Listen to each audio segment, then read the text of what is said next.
Welcome back to the Better Way to Getaway. Today we're going to do a tutorial on our Dometic fridges. These are the 3 ways, so they run on gas, they run on 240, and they also run off your car. All right, so let's get into it.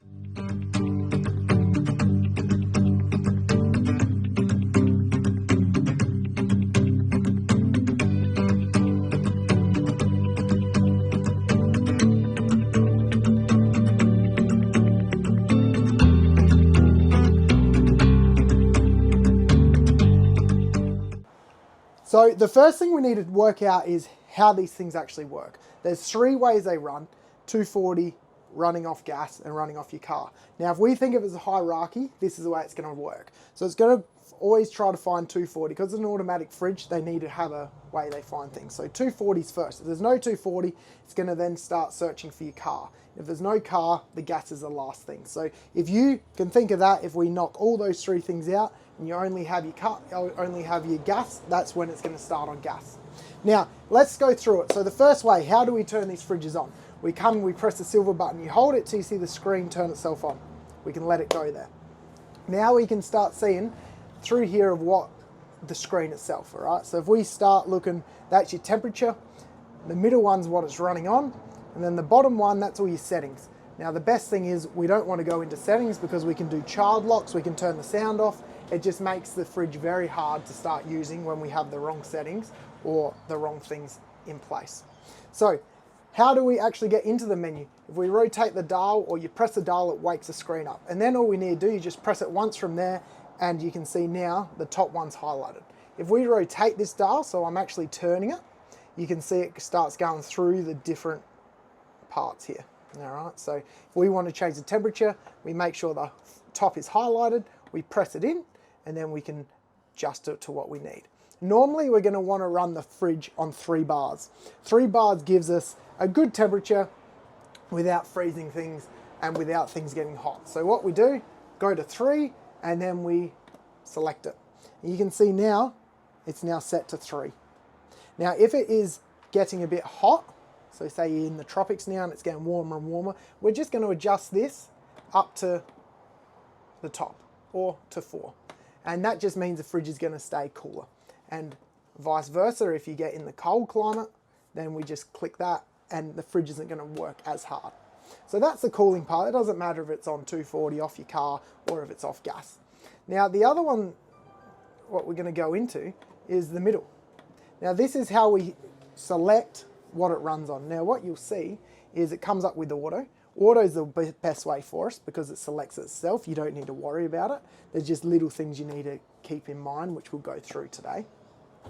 But if we have it on blue, auto blue, it selects what it can find. So right now we are off grid. We're not connected to power. There is no car. So that means it's just going to run on gas. All right, and that's what it's doing. If we connect into power, it's going to flick straight over to 240. And if you have a look at here, the plug is 240.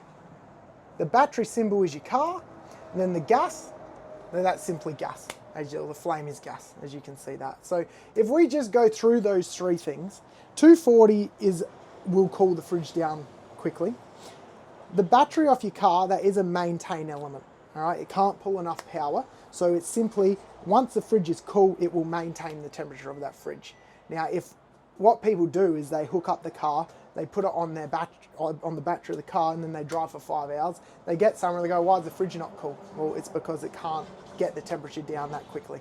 All right, so if you want to cool the fridge down, you need to use 240 or we need to use the gas. All right, those 2 things. Maintain's great for those traveling days, but as a whole, we want to cool it down on 240 or the gas. Got to understand these fridges are a fridge that works off a heat exchange as such. So if it is a really hot day on that side of the van and there's not much airflow, these fridges will struggle. They're not going to not be able to do it, but they will take longer to cool down. So you've got to make sure that there's airflow, and if we can park it in the shade, it's even better.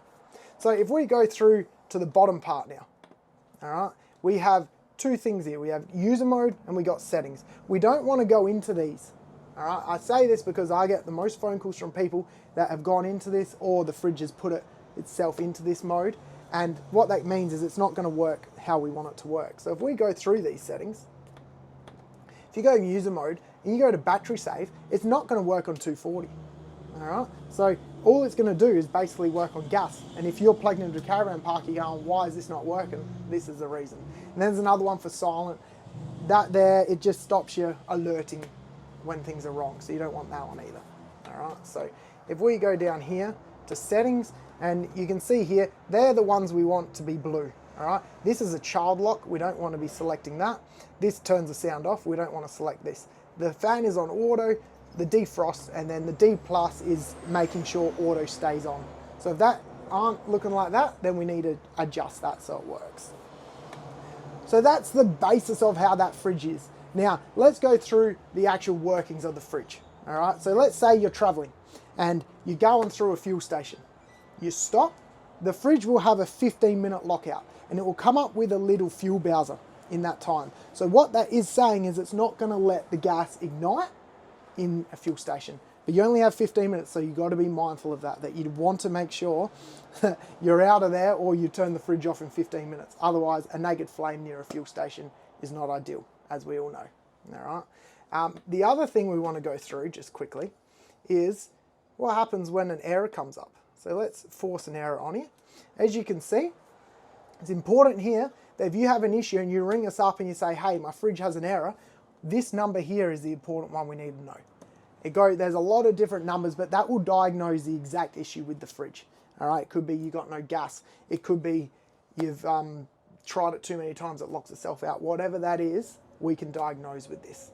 All right, so how we reset errors is you hold this down to a bit, so about 3 seconds. So if you see this, it reset. That error is going to come straight back up, but this is a good way to reset it in case you forgot to turn the gas on for your fridge. Why is my fridge not turning on gas? It might be an error of 50 to 52. That's a gas lockouts. And then there's a 12. All right, so there are a few errors with gas. You just got to hold it down for 3 seconds till it beeps, and then it will reset itself. All right, so the fridges are nice and simple. For you guys, you leave it on auto, you don't need to worry. You turn the gas on when you stop.